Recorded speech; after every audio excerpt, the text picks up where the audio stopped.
Joining me today, this is the weekly live stream, or wive stream, depending on your point of view. This is the weekly live stream where we talk about entrepreneurship and side hustles and all things business on the small scale of things. So that's what we talk about here. And if you're somebody who is thinking of doing this or is trying to do this, you've come to the right place. It's all good. This is primarily a Q&A. So if you are a subscriber to my channel and you're seeing my beautiful face right now, you should see a chat box somewhere in the vicinity, depending on what device you're watching this on. Get in the chat, ask me questions, and I'll try to help you out as best as I can.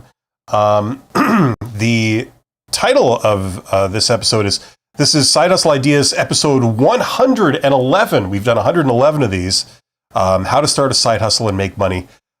So we're going to be talking about that stuff today. But first, a shout out to all my YouTube channel members. You guys are awesome. You know who you are.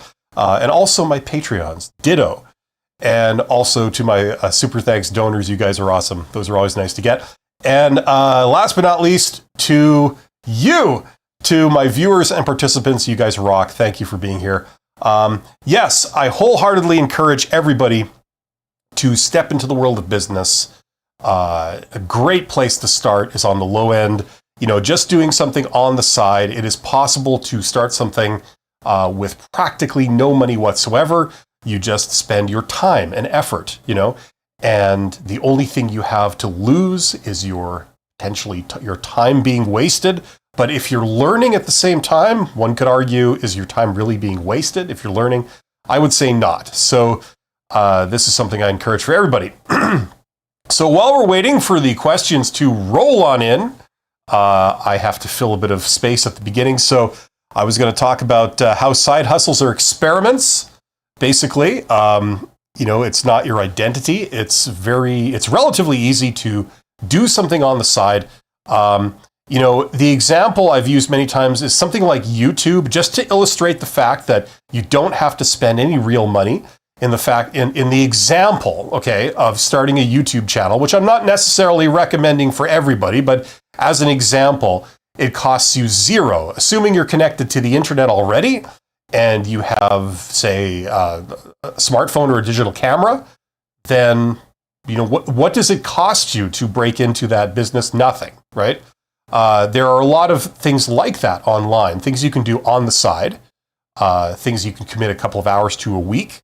And it's something that you can have kind of in the background making money for you and doing it that way. So whether you are wanting to learn about business to have an alternate career for yourself rather than working as an employee your entire life, if that's the angle you're coming at it, it's a great thing. Alternatively, if you're just wanting to add an income stream and generate a bit of extra cash coming in, you know, apart from your day job, you know, maybe even give yourself a bit of job security in the sense that if anything happens to your day job, you get laid off or you switch jobs or whatever, you know, you have other sources of income coming in the background all throughout that. So it kind of diversifies the risk. You're not dependent on one single source for your income. So if you're coming at it from that perspective, it's also a great thing too. And I would encourage you to do that. Congratulations. The winner of the first person in the chat goes to how do you say this? Gorilla Mathias says, "Hi mate, just love your content. It helps me a lot." Well, that's great to hear. Thank you, and I'm glad that that's the case. Gorilla Mathias, actually driving for Uber, which I totally hate. What are the ideas you might have to do online? YouTube a lot for your job. Or thank you, TH. I thought it was YT. Does that mean I'm dyslexic? Thank you a lot for your job in helping content. Well, thank you very much, Gorilla Mathias. That's very magnanimous of you to say. Okay, so what are the ideas you might have to do online? Well, I mean, there's a whole universe of stuff. Like anything involving selling, right? Traditionally, you would sell two possible things: products or services, right? You know, or you could have some combination thereof, right? Now, you know, on the service side, a great sort of more or less universal thing that you could think of is what knowledge and skills do you have? Well, whatever you have at whatever level, you could teach that, like in some way, shape, or form. So, for example, if you are wanting to instantly get started and offer services, you could be anything from a tutor to an online coach or consultant, like anything like that, right? In order to get into that, it's extremely basic. Like there's very low barriers of entry. If you want to do a product, I guess product for education would be like a course or, something like that. So stuff that I do just for the hell of it. Because it's a natural thing. It's an extension of my YouTube channel where I'm talking to people.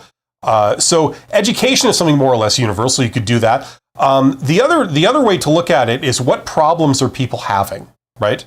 For example, just to go off on a little bit of a tangent here because we're talking about education or tutoring, it's not so much thinking of like, okay, tutoring is a thing. Instead, you're thinking of the problem. You're thinking of like, okay, what would be the problem? The problem might be bad grades are a big concern to a lot of people, to a lot of parents. So as a way of solving that problem, I offer this solution, right? The other thing you traditionally do is products, right? So, if you're a person that's is capable of creating something, I don't know if you have a background in the skill trades or anything like that where you could create something. Maybe you have a 3D printer. You know what I mean? Like, do you knit? Do you cook? Do you, like whatever it is that you do, can you make something that somebody else may want, right? Like that's the idea. So I know I'm not really listing you a bunch of like concrete examples of this. I try not to do that because I'm not a big fan of like, do this hot thing right now that everybody else is doing. Usually by the time you hear about it, it's no longer this hot thing because it's saturated. Everybody's providing it. So I shy away from those. But what I would say is think of like what you have, what you know, what you can do, and then think of what you would like to know or have or do, right? And that should give you the specific idea, either as a product or a service.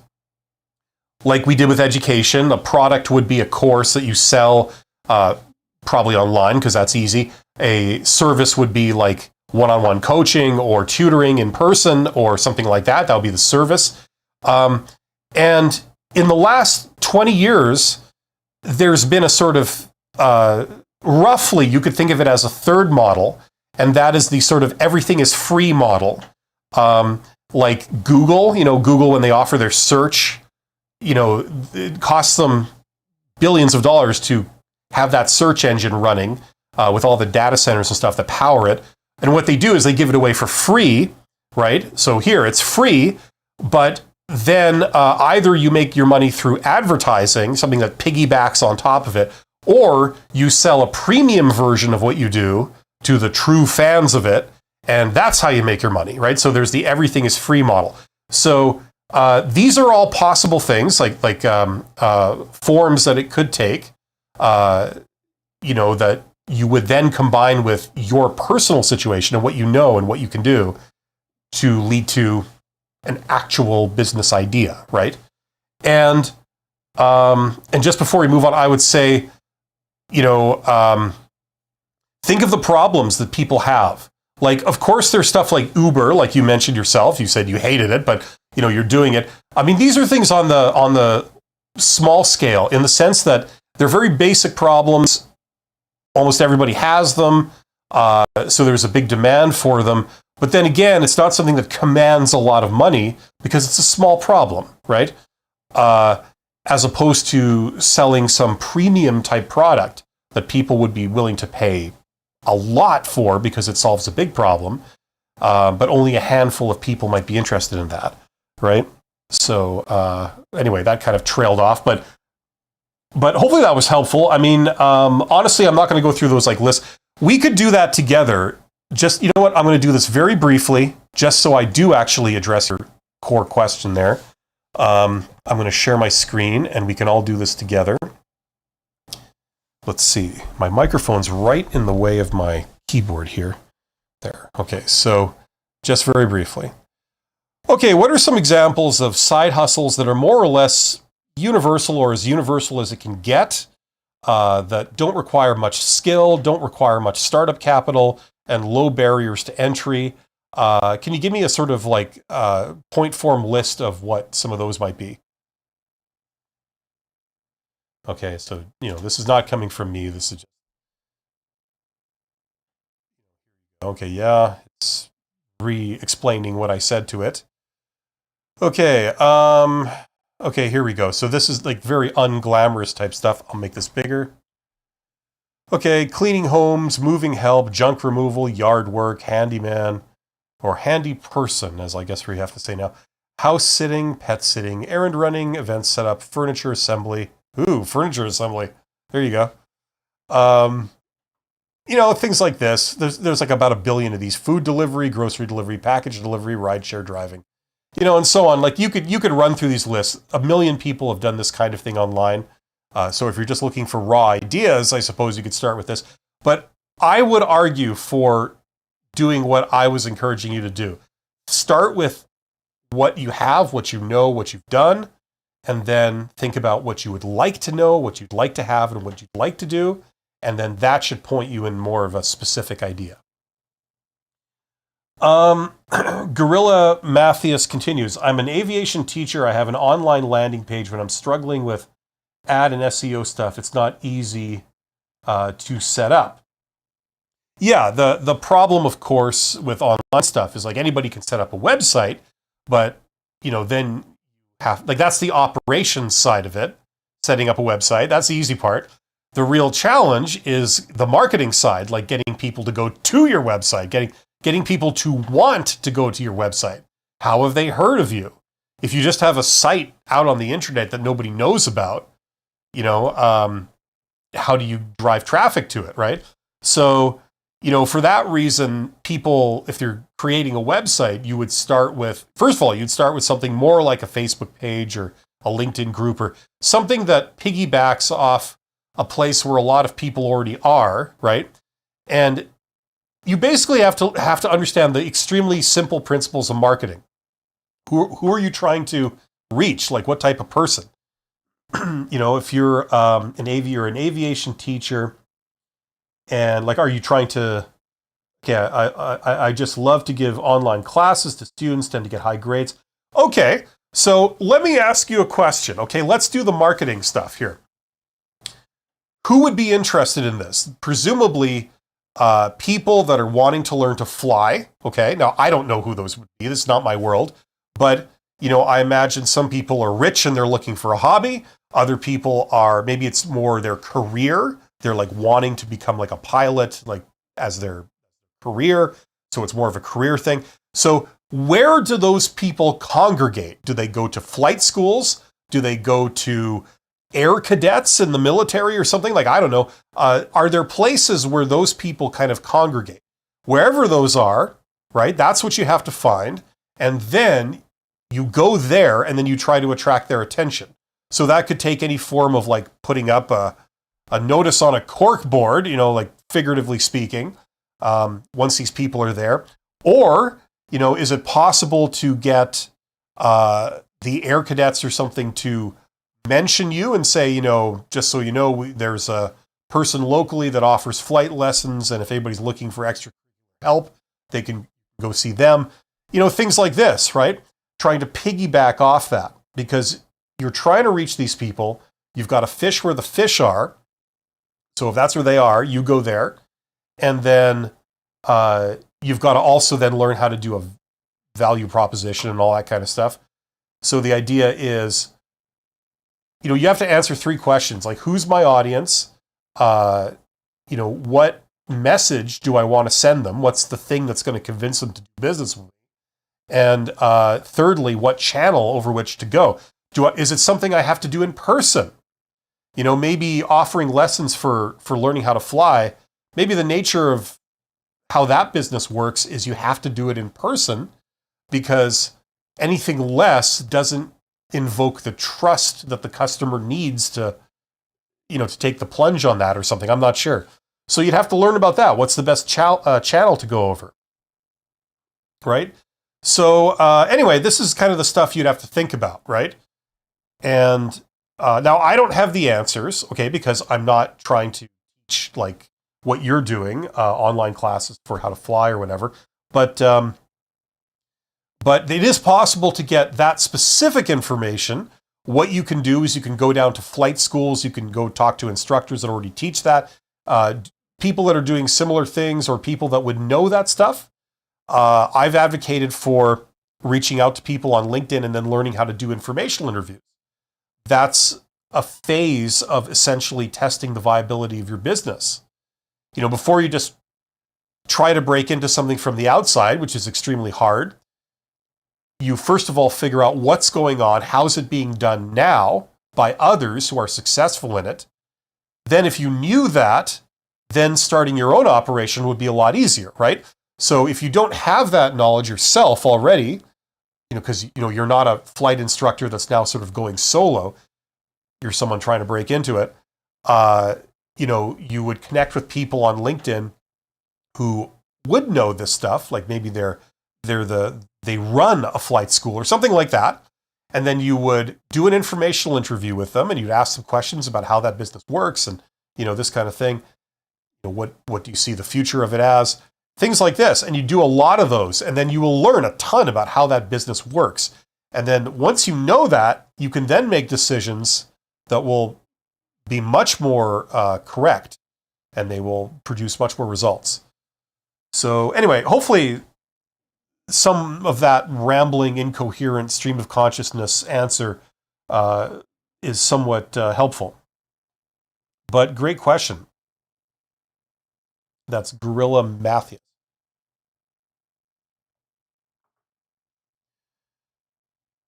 Yes. So, like I was saying, I encourage people to step into this world of business. What I found in my life that you guys might already have discovered is that you learn some of these principles. They don't just apply in isolation to like a little business idea you're trying to do on the side as a side hustle. Instead, they apply to your whole life. They apply to like how your ability to persuade other people, just in a general sense. That tends to, if you know how to start up a successful side hustle, that's going to involve in some way, shape, or form you being able to sell something, right? That's how this works. That's what business is. The ability to generate value and then to sell it to the people that need it, right? Now, once you do this, once you learn marketing, you realize that it's not a question of trying to necessarily persuade anyone. The stuff we've heard in pop culture, like, being able to sell a refrigerator to an Inuit or whatever. People still say Eskimo. That's not what it's about. It's about finding the people that need that in the first place, right? And then being able to just position yourself and say, hey, here I am. Here's what I offer. Here's how it works, and then communicate that to those people. And then you don't have to do much persuading outside of that. These people already know that they need this thing. They're looking for this thing, right? And then they heard from you in some way, shape, or form. They saw an ad, they saw your store, they saw your website, they saw a picture of your product, they heard through somebody that this is a thing. Maybe they saw you at a trade show, or they saw a video on the news about the trade show and it showed your thing. Whatever, right? And then they instantly go, that's what I'm looking for, right? So that's the idea behind marketing. It's not like the ability to persuade someone through unethical, high-pressure sales tactics, that they need to buy this thing when it's really of no use to them. That's not what this is about. It's about finding the people that have that need in the first place, that realize, they need a solution for it, and then make sure that those people discover you, make sure that you're connected to them or they're connected to you. And then once you do that, it's sort of, the sales just happen, like it takes care of itself, right? You set up the situation and then pays off, right? So that's the idea behind this stuff. That's why I recommend, like, everybody should know, like, basics of marketing. It explains so much in life. You know what I mean? And it also helps you, ironically, or maybe not so ironically, be good at this stuff, you know? And then you can see how, like what I say, it doesn't matter what personality type you are. If you're, you know, an extrovert or an introvert, you enjoy interacting with people, or you really don't, you're good at it, or you're, you know, not so much. It really doesn't matter, because you've engineered that situation. And that's what results in sales and in turn success. Gorilla Matthias says, very helpful indeed, thanks. Great. That's awesome. There are 13 people here. Thank you for joining me today. You guys are awesome. If you are looking to start a side hustle, or you're looking to take the steps into the world of business for a variety of reasons, you know, come to the right place. Get in the chat. Let me know what your questions are. I'll do my best to help you out. Yeah, as I said, some people are here just because they want to add on an income stream. You know, they work at a day job. This is just another source of income that's going to help them out. You know, that's their motivation. Other people, you know, they're actually interested in learning about business, like how it works, some of you know, the things that make business work. Because what you're doing is you're learning how to turn your value into cash directly. You know, now for people that have a job, they become employees. What's happening there is that they have a lot of value, but they don't know how to convert that value into cash themselves. They use an agent, and the agent is the employer. The employer is the one that's selling something. Like, unless you're in government or whatever, they're the one that's selling something in some way, shape, or form. And they understand how to turn your value into cash. And then what they do is they generate this much cash from what you do, and then they give you a cut, maybe this much, right? What you're learning to do is you're learning how to take your value. Maybe you generate this much value doing your own thing, but the difference is you get to keep all of it, right? You don't have to give the majority of it away to an agent, right? You know, so they're wanting to learn that. They're wanting to learn how to turn their value into cash, into money directly. Other people, they have an ambition not to work as an employee at all. They want to run their own company. They want to do their own thing.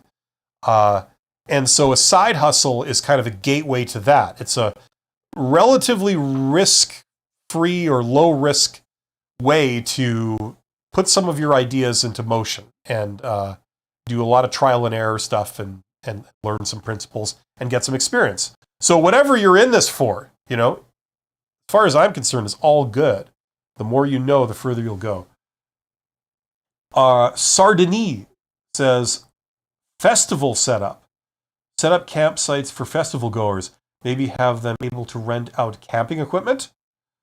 That can be an idea, just a matter of logistics.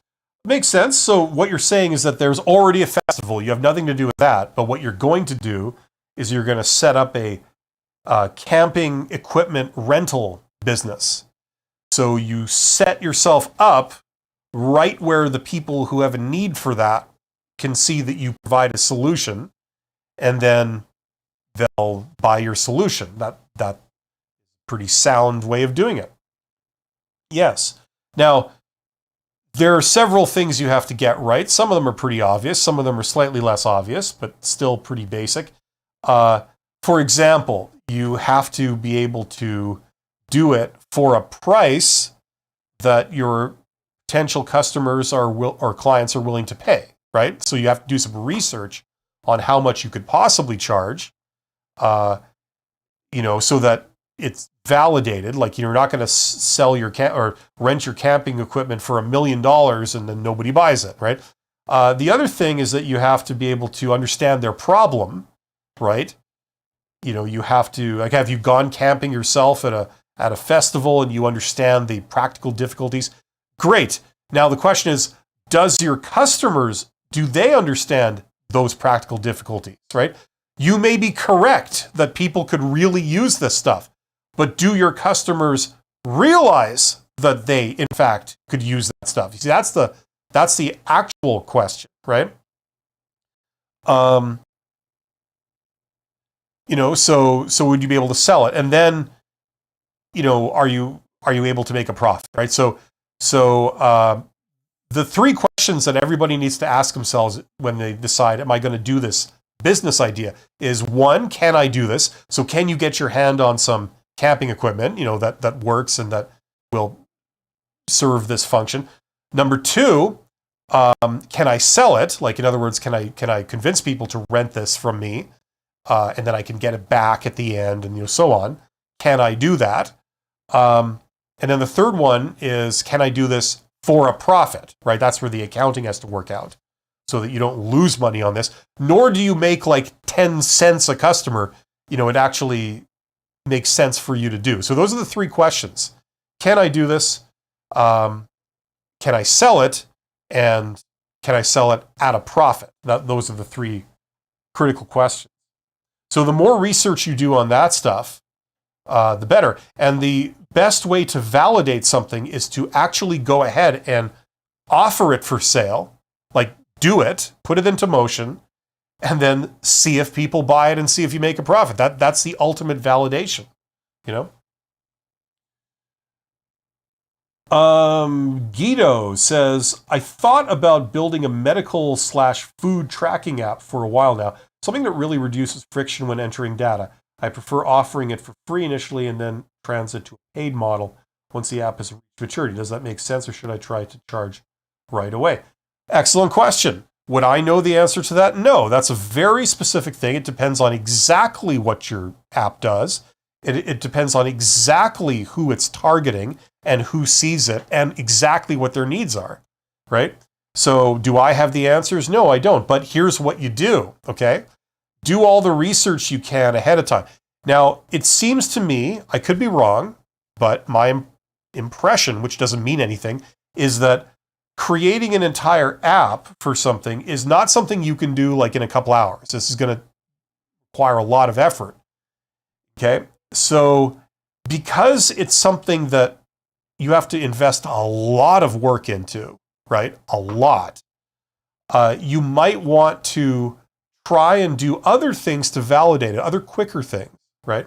You see, the easiest way to validate something is to go where your potential customers are all sort of congregating. Where are those people gathered? Now, are they gathered in the Apple App Store? Like, is that what you're wanting to do with this? Or some other place. Like, for example, you could go to places like, I don't know, are there groups online where people get together and they come together over diets or healthy lifestyle or tracking food, like this kind of stuff, discussing how do you maintain a healthy lifestyle, whatever. You go there and then you put up your hand in the room and you say, hey, I've got this. Is anyone interested? Right? Now, if you get swamped with people saying, yes, send that to me, I want it, you get hundreds and hundreds of people messaging you and replying to this post or whatever it is, saying that tells you something. It's like, okay, I might be onto something here. It seems like a big demand. At least it's encouraging so far, right? On the other hand, if you do that and then you get crickets, like no response whatsoever, no interest whatsoever, that might suggest it's not a smart thing to just go full bore ahead and spend a year building an app or whatever it's going to take, only to find that nobody cares. You know what I'm saying?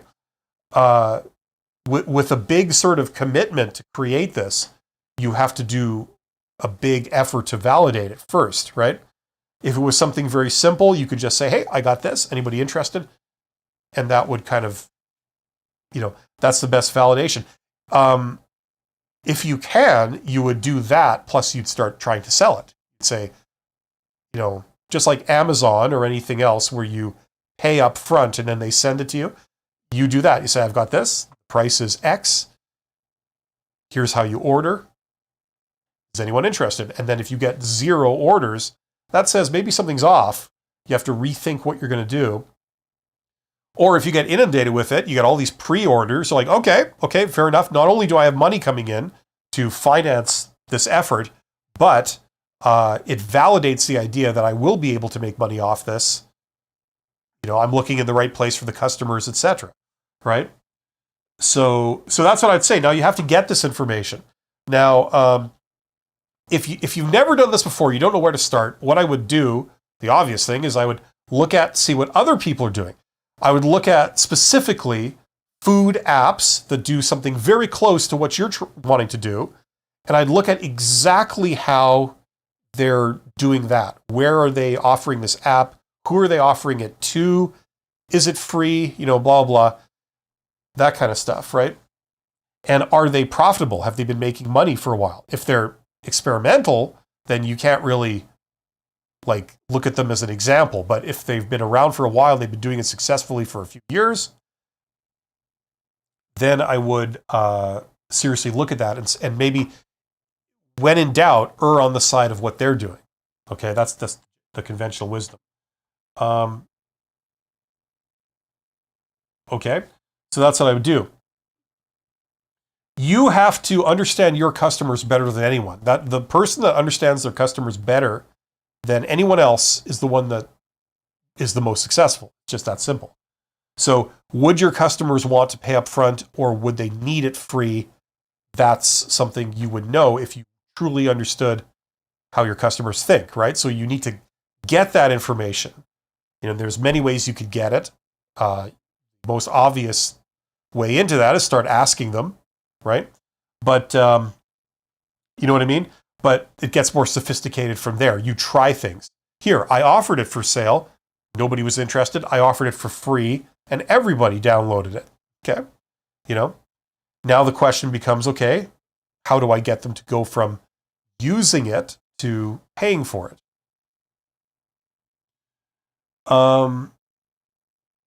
Sardinese says, can I do this? Can I sell this? Can I make a profit on this? Yeah, roughly. Like can I, when you say, can I do this? It's, can you do the operation side? Can you offer the thing for rent or whatever it was? And get your equipment back in good condition and keep track of who rented it, and what do you do if somebody doesn't return it? What do you do then? You have all that stuff down. Can I physically deliver the value? Okay. Then can you sell it? That's, are people willing to pay a price for it? And can you convince them to pay that price for it? And then can you make a profit that you make sure that now your revenue is much higher than your cost, right? So absolutely. Once again, thank you for being here. Thank you for the intelligent questions we've gotten so far. You guys are awesome. If ever you do want to go deeper into learning business and stuff with me, check out this. Actually, this one right here. Here we go. My $100 MBA course. If you want to learn business, this is the best bang for the buck around. You learn everything that you would learn in a brick and mortar MBA program, which normally takes 2 years at a university, at a brick and mortar university, full time, right? You can learn all of that through this program for literally $100. What's the catch? Well, there's a couple of catches. Number one, it's not accredited. It's never going to be accredited because there are no evaluations. And there's no evaluations because it's entirely flexible depending on what you want to do. Some people just want to skim everything. That's all they're looking for. And that's great. You could do that. Other people want to really go in depth. And if that's you, you certainly can. Some people only care about 1 or 2 areas, like marketing, maybe, but they don't give a rat's ass about accounting or economics or organizational behavior, right? So that's fine. If you just want to use this to learn marketing, the marketing component of business, you can. And the beauty is that the other catch is that you're getting a reading list. So you're getting a bunch of textbooks, and then you can get the textbooks for anywhere you want. You can buy them brand new, or you could get them used. You can get them off Amazon. The used ones, slightly older edition, you can get it for literally $5 per book. That in somewhere in there, if you want to go that route. But the idea is that you're reading these books, you're getting the same material as the people who take an MBA in school. You're getting the books that are used in some of the most prominent universities in the world, things like Harvard Business School in their MBA program. You're getting the same material. And then I provide videos where I give you an overview of the material. I explain kind of what's maybe the more useful stuff, the less useful stuff.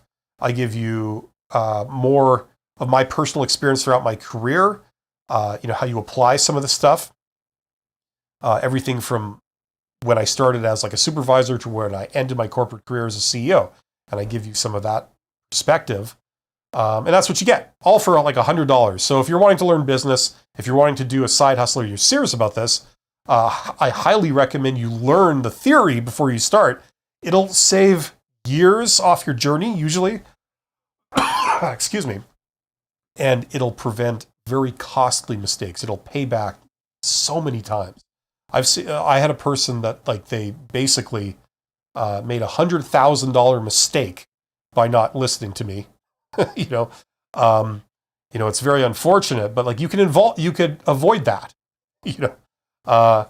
So yeah, learn the theory. It really does pay off. And as you do, it'll give you ideas of what to do. So anyway, check that stuff out if you're interested in it. It's a solution for some people. I created it for entrepreneurs as a cheap and easy and flexible way to learn the theory that they teach in school, because they don't have a monopoly of it. I got a bit of a chip on my shoulder on this. They charge people 6 figures to learn this stuff, but like it's in the public domain. Over 95% of it is in the public domain. That's what I guess I have a problem with. So that's why I created that course. Anyway, check it out. Link in the description if you want to learn that stuff. Sardini says, notes. Can I do this? Can I do the operation? Can you sell this? Can you convince people to buy this? Can I make a profit? Answer questions 1 and 2 and decide. Well, can I make a profit means, like the question number 2 is, can I sell this? Now, if you offer something for a ridiculously low amount of money, you may be able to sell it, right? But you won't satisfy condition 3, which is, can you make a profit at it, right? So being able to sell it is not the same thing as being able to make a profit at it. Question number 2 has more to do with, can I reach the intended audience, the people who are looking for this, and then can I convince them, to do business with me? That's question 2. Question 3 is more about like the accounting and the economics, right? Here's how much it actually costs me to deliver this value, and here's how much my customers or clients are actually willing to pay, apparently. If I raise the price by $10, it seems like my demand drops by 90%, so it's like, oh, okay. So I either sell it at this higher price and go to 90% less customers, or I sell it at this price and get, the original amount of customers. But what would my revenue be in both situations, and what would my cost be in both situations, right? So that's kind of what those questions are. Hussein says, I only have $10 capital. What can I do with it?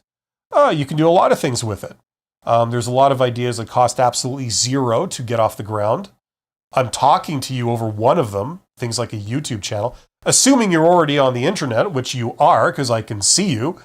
Do you have anything that is like a digital camera or a smartphone? In that case, you can start a YouTube channel. I mean, you know what I mean? Like that costs zero, assuming you have internet access and a camera of some kind. There's YouTubers that make millions of dollars. I mean, you know what I mean? So there's a lot of things you can do. The easiest way to validate something, like I said earlier in this chat, is to stand up in a place where your customers congregate. So that could be online. That could be in a Facebook group. It could be in a LinkedIn group. It could be in a certain community online, and say, hey, I'm offering this. This is what it is. This is how it works. This is how much it costs. Is anyone interested? Let me know. Here's how you order. And then you see if anyone buys it. You haven't created it yet. You haven't spent a dime in like creating something. You've just worked out an idea, Now, if you propose something realistic, something that you could deliver if people wanted to pay you for it. And it's something that you're selling for a realistic price. If you did sell it for that price, you would be able to make a profit on it because your cost structure is less than what you're asking, like the sales price. Then, if you get a demand in response to your post or your pitch, whatever you want to call it, then you're in business, right? And the great thing about that business model is that you have capital coming in before you then have to create the thing, right? So in a lot of business models where you sell a product, right? Usually you need to invest money to create the product. If you're manufacturing something and then selling it, you're going to have some costs. You've got materials, you've got manufacturing costs, and then you've got distribution and sales costs. And you have to cover all of that before you can offer it for sale, right? Whereas with this model, if nobody orders it, then the idea stops there. You haven't spent any money on it, and you haven't done any real work. You haven't created this product yet. Point is, you could if people wanted it, but you haven't if nobody wants it. And then if it starts selling, it's a pre-sale thing. So you have money coming in, you could use it to spend it on, your materials, your manufacturing, your distribution of those units of your product right off the bat. So you still don't need any real investment in it, or it certainly minimizes the amount of investment you need. So that's the thing. Now, services tend to be the real game changer. I prefer services. It's a different game than products, right? Services, one of the cool things about it is that it, generally speaking, costs much less to get it off the ground.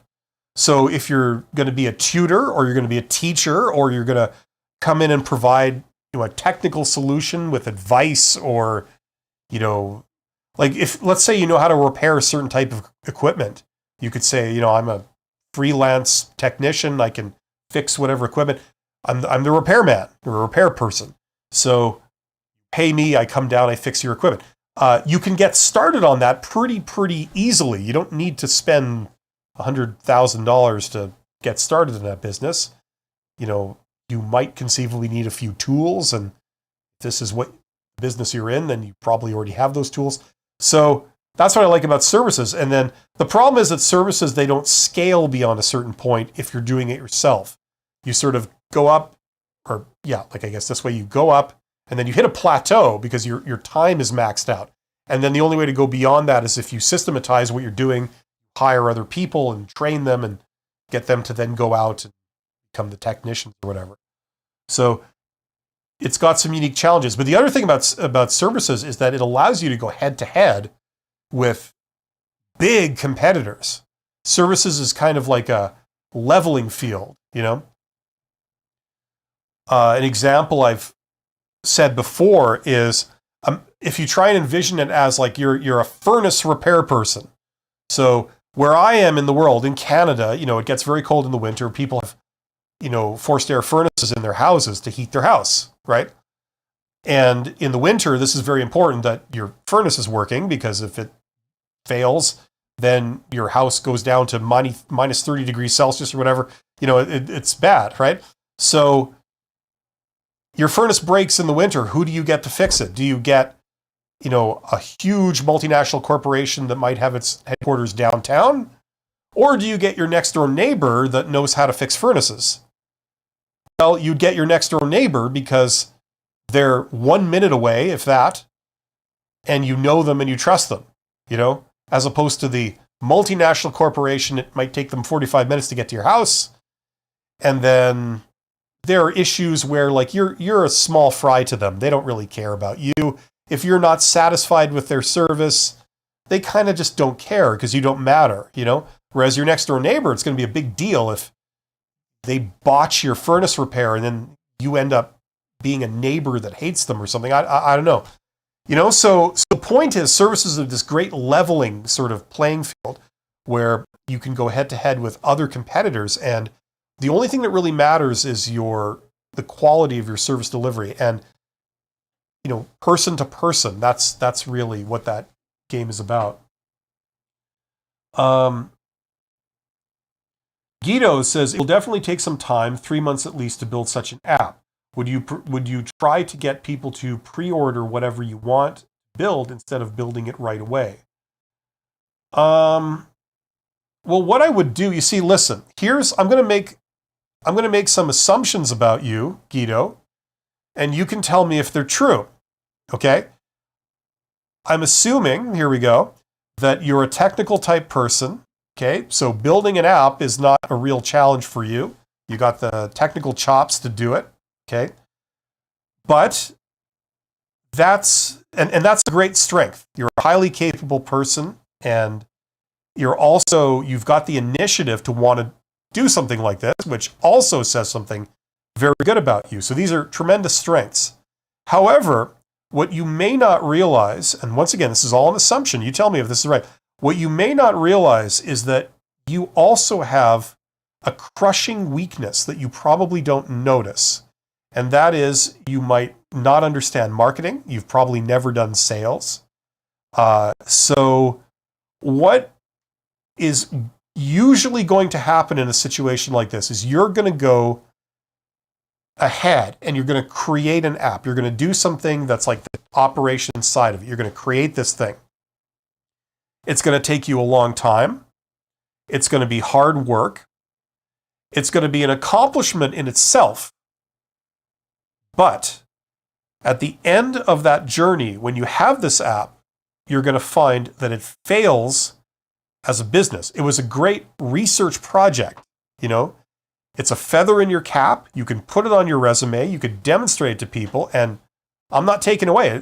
It's a great accomplishment. However, it will fail in its object because people won't buy it, or people won't buy the thing that it enables. And that business will fail, right? You may only get a handful of customers, if you realize this, right? So, I mean, I'm saying this is based on me having worked with many, many people in my life that have done very similar things. And that's the pattern that usually goes when you have an introverted technical person creating a business idea. The danger is that they don't have a respect for the marketing side of things. They trivialize it. They ignore it. They figure, I'll build this first and sort that stuff out later. And that is actually the kiss of death. It would have been better for you to not build it at all from a business perspective, because at least if you knew it was going to fail, it would fail immediately without you putting 3 months of work into it and spending all that time and effort on it. You want to crack the marketing problem now, okay? Now, not after you start working on this app. You need to answer all the critical marketing questions because they are the make or break for this thing, okay? There's many people out there that could do apps, and a lot of apps fail because they solve a problem that no one actually has. Now, the problem that it solves is a problem that people probably do have. The problem is that they don't realize they have it.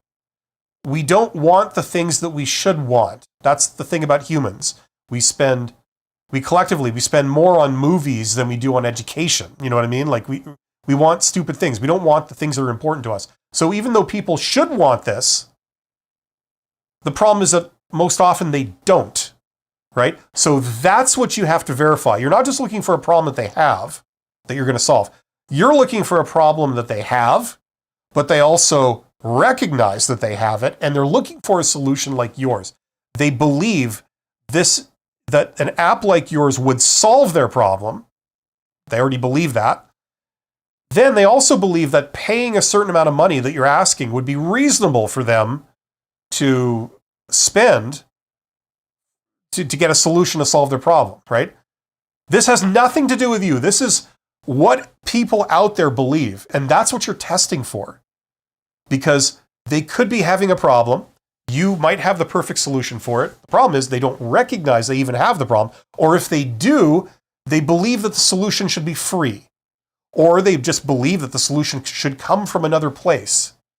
It should be something done in person and not an app, or whatever. So your validation of the idea has to test for all those things. And if it doesn't, you run the risk of creating a solution nobody's looking for, nobody's wanting, and it will fail if you go down that path. Does that make sense? So that's kind of like, hopefully I'm framing the problem for you. You probably have some amazing technical chops, and I'm not taking away from that. But if you could combine those technical chops with this marketing savvy, you've done all kinds of research, you've gone out, you've met these people, you've talked to them, you understand how they think. As illogical as it may be, you understand how they think. And you build something that's a solution for that. It solves their problem and it takes into account exactly how they think. That's where you can really clean up. Okay? So going ahead and just doing the app, it's very risky. If you just happen to guess right, it may work. But in my experience, over 90% of the time, people don't guess right. It's like getting a hole in one in golf. It does happen, but it's extremely rare. Okay, so hopefully that makes sense.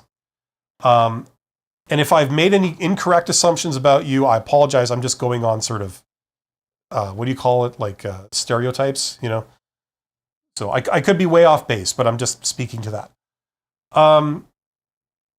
Viter says, is there such a thing as good profit margin? And if yes, how much would it be? Guess that depends on factors such as certain costs associated with one is in. Yes. Okay. So in different industries, they have different standards for what a typical profit margin is. For example, in the aviation business, in terms of airlines, like the airline industry, the profit margin is extremely small. On average, it is 0.75%. And they're spending hundreds of millions to get 0.75% profit margin. So that means, what is it? Like your cost will be like, $1 million, and then, your revenue will be $1 million. That's how much comes in, but your costs are $995,000, somewhere near that, right? So you're only making a tiny sliver of profit. And if your costs are just a little bit more, like 1% more than you planned, you're making no profit. You're losing money, right? Other businesses, they have different average profit margins. I think across the board in retail, every type of retail, it's something like about 10%.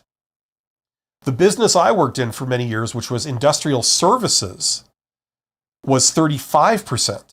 So repairing industrial equipment, things like that.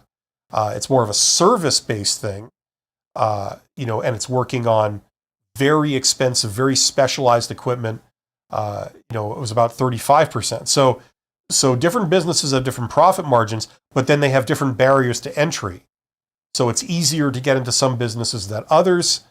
And each of these businesses, each of these industries works completely different. You need industry-specific knowledge to break into that. Now, this might be getting a bit above the conversation on side hustles, okay? Like, we're here to talk about stuff that individuals can do, but that's where it comes to a good profit margin or a bad profit margin. You really have to talk about what industry you're in and then what geographic region you're in.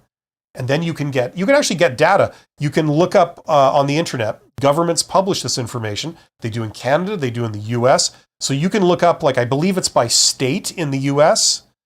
They'll publish like all this economic information saying like, what are in this particular industry, for this industry code, what's the average number of employees in a business in your region? What's the average, revenue? What's the average cost structure? Therefore, what's the average profit? And so on. You can actually look that up if you know where to look.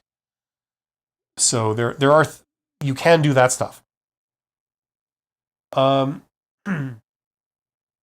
do we leave off here? Call Me Glitter says, I want to sell my art digitally for people to print out or use in their journals. Won't cost me anything. Just takes time learning how to start. Sell online. And congratulations, Call Me Glitter just joined as a channel member. So thank you very much. Welcome to the club.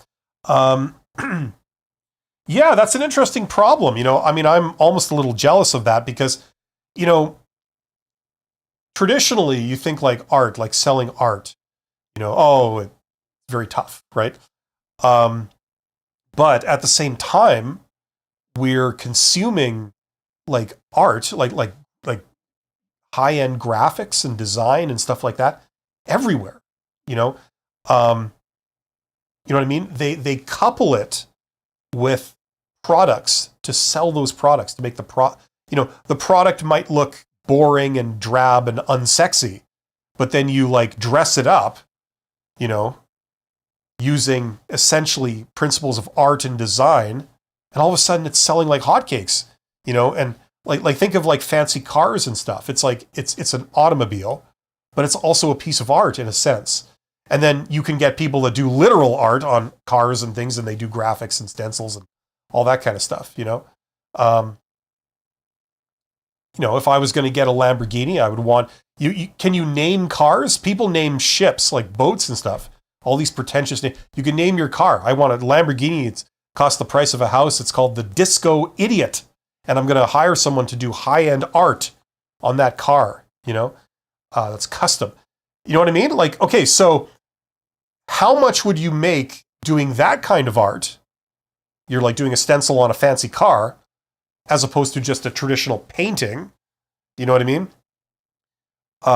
I would argue that like when it's coupled with other like existing big dollar businesses, you can really clean up, as opposed to pure art. But even in pure art, you get that world of like, high-end art sales where you get a painting that sells for like $5 million or something.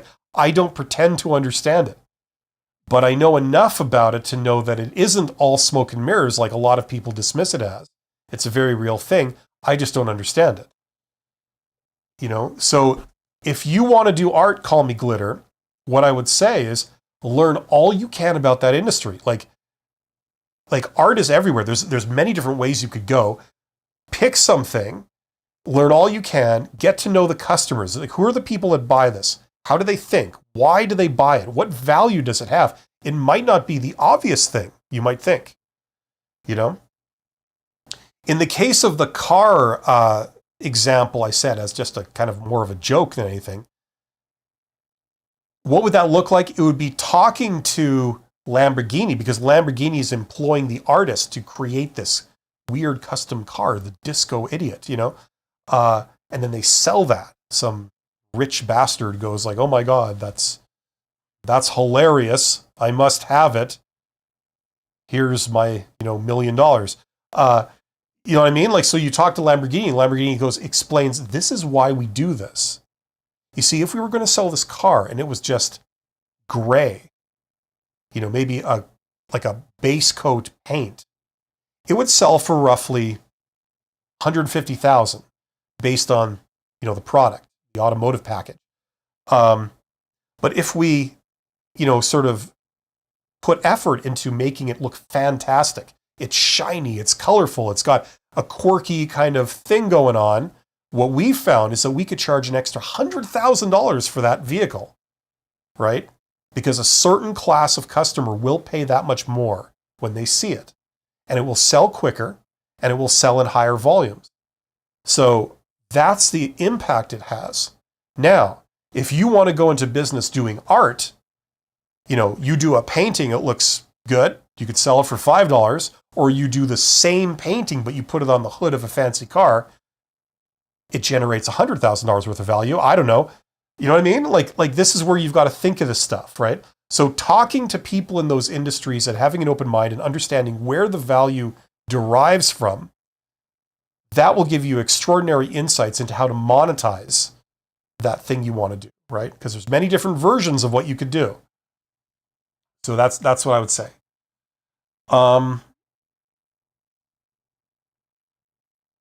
Susanu9 says, do vibe coding is good to make money. Okay.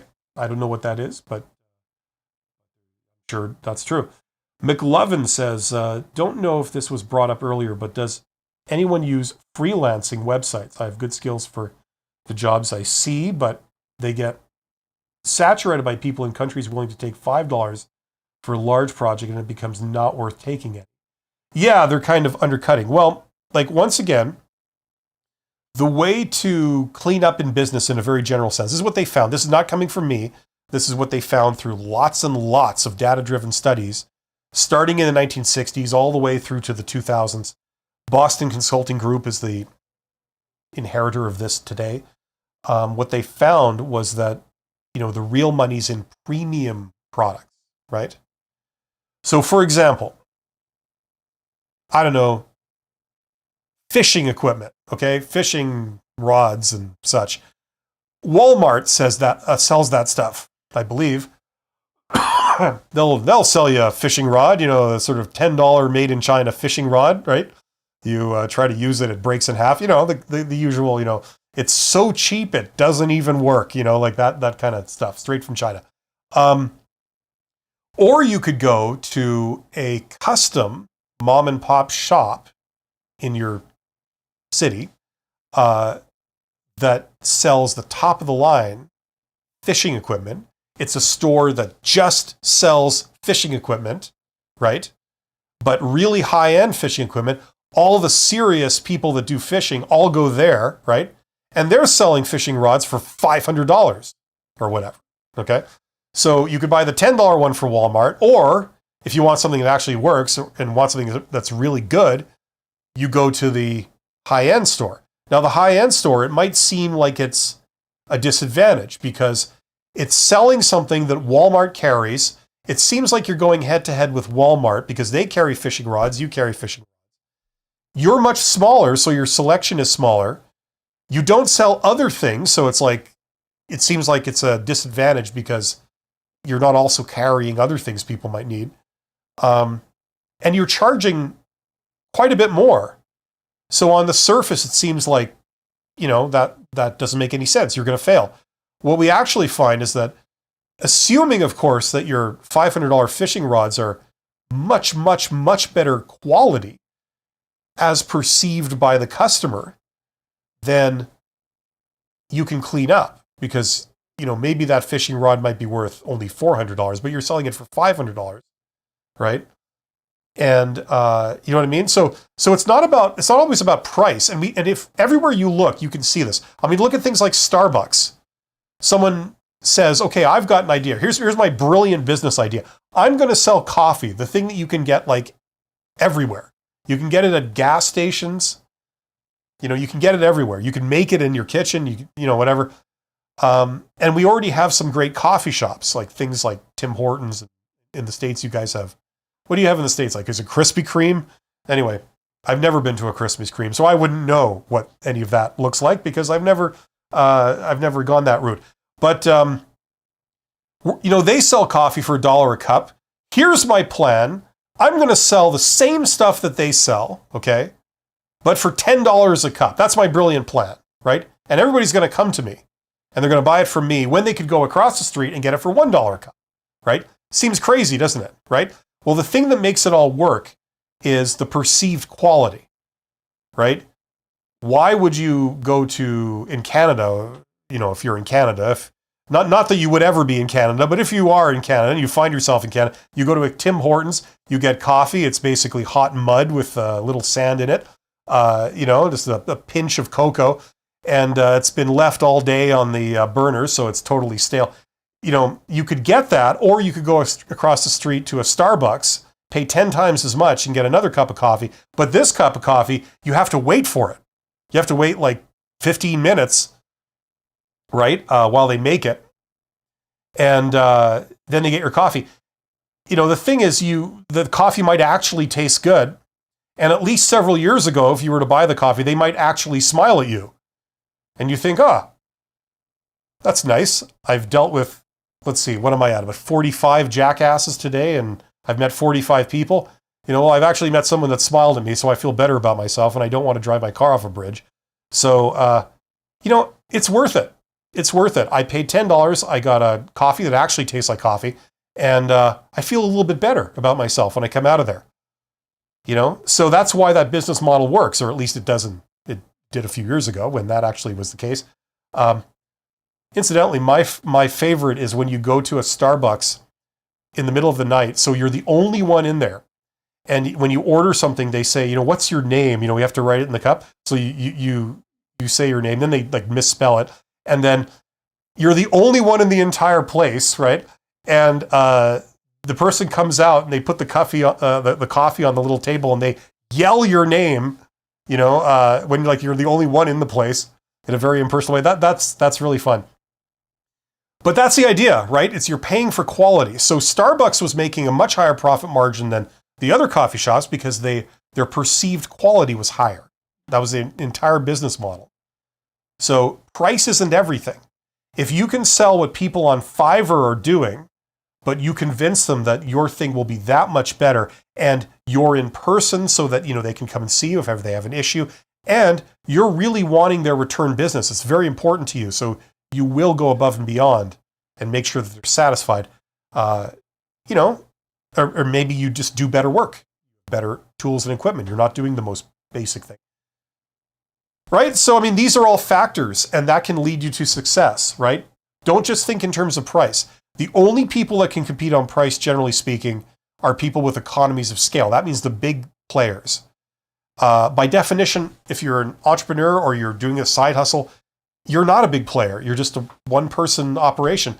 So you can't compete on, efficiency in the sense of like, we're batching this in large units, so therefore the cost can come down. That's not what your value is. Your value is, we customize it to you. We provide a much higher quality product than you could get. Oh, sure, you could get this at Walmart, but we go above and beyond. So that's the business model that makes more sense when you're, a one-person operation. Or you're doing something different. We're not doing the same thing that Walmart is doing. Walmart will sell you a fishing rod. This fishing rod plays music, right? And it's hot pink. So you'll be the coolest guy fishing with your hot pink fishing rod that glows in the dark that's blasting disco music. The fish like it, So, you know what I mean? Like, that's the thing. You can't get that at Walmart, nor would you want to. But then again, I've met people that shop at Walmart, so you never know. And that's the moral of the story.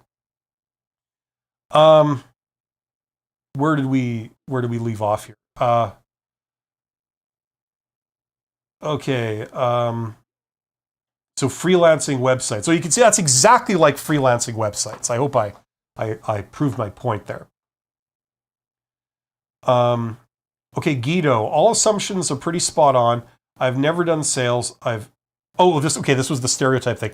I've read quite a few marketing books, but never really had an opportunity to put that knowledge to the test, if that makes sense. Well, this is your big chance, Guido. Don't kill yourself doing a big thing first. Just jump right in and test the marketing stuff. You know what I mean? Start talking to people. Start asking them, like, what are you looking for? Would you go for this? What do you guys think of this? Here's a mock-up. Here's like a JPEG of like what my app might look like. Who's interested? Have you tried this? And then see what people say. And if they go, what's this? That looks really cool. What is that? Or they are like, nobody cares. Things like this, right? But try the informational interview route. Talk to people that are doing it. Observe what they do. You know what I mean? That's usually a great starting point. And then if they're doing something you don't understand, you're saying, why are you not doing it like this? Like you're charging people right off the bat. Why don't you offer it for free and then do a premium paid tier after that? And then have the person say, oh, well, what we found was blah, blah, blah, blah. And you go, okay. And then corroborate that if you can. And then that's how you learn. Okay, Guido says, and marketing seems like a topic that it's hard to learn from just theory. Well, no, what I'm advocating for is you learn the theory. You start with that. Now, you may already have that based on what you said, so great if you do. But, start with that. At least be aware of the principles, how they work, and then it's a matter of like getting the experience, like getting industry-specific, location-specific data to back that up. And then you validate things by, it's not a research project. It's not like, a clever argument. It's like, let's offer this for sale. Let's see if it sells. If it sells, we win. If it doesn't sell, obviously something is off. We now have to figure out what is off. What were we incorrect about when we created this product or this model? And you do it in advance if you possibly can. It's cheap, it's quick, and it requires nowhere near the amount of effort than creating these products, like just so you can try and sell them. pre-sell. Inviter says, or Viter says, want to build a small online business that is service-based, but I need to get around the marketing hurdle. Thanks for drawing our attention to that key aspect early in the process. Yes, that is the biggest challenge for most entrepreneurs or people that want to do a side hustle or a full-blown business, especially the technical introverts out there. If you're an introvert or you're a technical type person, the marketing side is going to be the biggest challenge you could face. So I would highly recommend you address that first. Is your $100 course a good source to learn about marketing? Yes, it is. It teaches you, like, it's a mirror of an MBA, a Master's of Business Administration, that you would learn in a brick and mortar university. So the way an MBA is structured is you usually have a series of courses, usually 10 or 12, right? Is pretty standard. Could be more, could be less. And then sometimes they have electives. You could pick and choose other areas that you might be interested in, things like project management or change management or, stuff like that. Entrepreneurship is a specialty. You could major more in that, or finance or whatever. So there's these core classes, and marketing is one of them, right? So you could take my course and just do the marketing component, and go deep into that. I would recommend you still look at the others. Accounting is pretty important, and finance is important. Things like this, right? So, but yes, you could take it and just do the marketing component, and you would get, a sort of high-level overview of marketing theory, right? That you'd be then able to take and apply to your business that you want to do. Call Me Glitter says, thank you for your input. Have a great day. I'm going now to check out your membership video. Well, thank you. And thank you for being a member. That's great for this. That's awesome. And thank you for the support. Gorilla Mathia says they sell the experience. Now, this was in relation.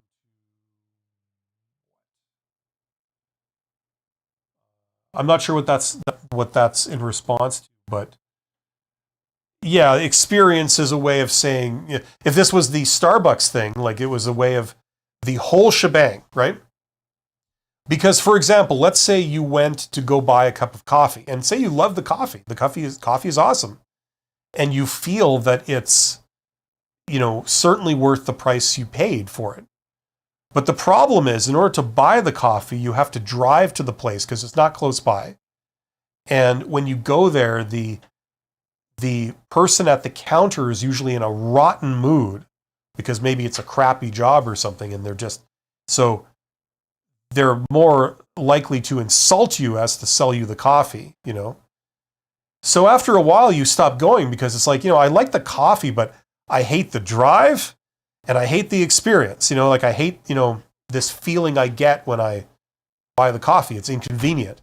So at the end of the day, I have this coffee I enjoy, but I'm also pissed off because I've had someone insult me, So do I feel good after that? Did it make sense for me? I spent money and it seems like I feel bad. I feel worse. So no, it doesn't work. So you could have an amazing product, but you're poisoning that product by surrounding it with a bad experience for the customer, right? We see that all the time. You have another great product, but occasionally products break. You call in a warranty, and the warranty says, no way, screw you. We're not fixing it for free. You're on your own. And that just sours the whole thing, right? So it's when you examine what the customer experiences, it's like several things all together, right? As I'm sure everybody knows, but the problem is when we do a business, we sometimes forget that, there are other elements to this, and they all have to be in tune, or else, it may not be successful. Anyway, we've reached the end of the chat. We got either 16 or 28 people here. I'm not sure, but let me know what you guys think. If you have any questions, I'm here to answer them. I was going to wind this down soon unless people have any more questions. So if you do, ask now or forever hold your peace. Call Me Glitter says, those jobs are hard. You have people come by screaming in your face sometimes. I was a cashier at a grocery store. Yeah, I mean, I've been very lucky in the sense that I haven't had that kind of job, so I can't say from personal experience. I have encountered a bunch of people that have been very, very good at it, and they've given you a very good experience. I've also encountered a bunch of people that have been absolutely horrible. It's a nightmare to deal with. So uh, I'm sure I'm not alone in that. I'm sure everybody could tell similar tales. Um, my favorite was years ago. I've told this story before where I went to I'm not going to say the name of the place, but I went to a coffee shop and I ordered a coffee or whatever. And then, the person taking my order, they looked like so angry at me. Like before I even said anything or did anything, I just came up to the counter and the person like looked so angry. And then I ordered like a coffee order. They took the coffee. I'm not going to do it with my real cup, but they took and then they slammed it down on the counter. So the coffee like didn't have a lid on it. So the coffee went like up, like out of the cup like this, and then came down in a splash on top of the cup and then on the table around the cup. And then they just walked away. And like, that was my coffee. Okay. Awesome. Well, I'm not coming here anymore. So, I mean, hey, I've had a bad day, other people have bad days occasionally, and, you just can't contain it anymore. I get that. But yeah, it's just one of those things, put it that way. You know how it is. Yeah, there we go. We've reached the end of the chat thing. So just a reminder to everybody, check out my courses. The one that most people here will probably be interested in is this one here. You could learn the the theory behind business, learn how everything works. The bottom line is that there's many different ways to look at business. Marketing is one perspective. Accounting is another perspective. There are many different perspectives. And, the idea is that the only way you can really see it for what it is if you're looking at it through all these perspectives at once. That's the idea. Each of them are incomplete. What we're dealing with here on the low end is, like, for entrepreneurship at the low end, doing side hustles. The big challenge is going to be operations and marketing. And then a distant third will be finance. Most things that you do or you could do or you should do don't require any real money to get started. And if it does, it's probably not a good thing you should do, generally speaking. So the big challenges are going to be the operations side and the marketing side, and you have to conquer both of them. Introverts tend to be strong on the operations side and very weak on the marketing. Extroverts tend to be the opposite. They tend to get the marketing side down, but very weak on the operations side. If you could just get these two people together, it would be great. The problem is that trying to get them to agree on anything is quite a challenge. So yeah. Call Me Glitter says, that's crazy, not nice of them. Haha. Yeah, but I know what you're saying. It's like some of these jobs, I'm sure, are really thankless jobs. And they probably treat you like human garbage too. So I in theory, I understand. I'm not too hard on people. It doesn't necessarily excuse everything they might do, but I get it. And I've certainly had bad days. I've cracked my own hard hat by slamming it on the concrete floor. Like, I used to have a hard hat because I was in the railroad for like eight years as a supervisor, and I got so mad I smashed my hard hat on the ground so hard it cracked. And that's saying something. Those hard hats are designed to take like an impact from like a heavy object landing on your head. I also did it in front of people, so that was fun too. But it happens. Anyway, that's probably it for this stream.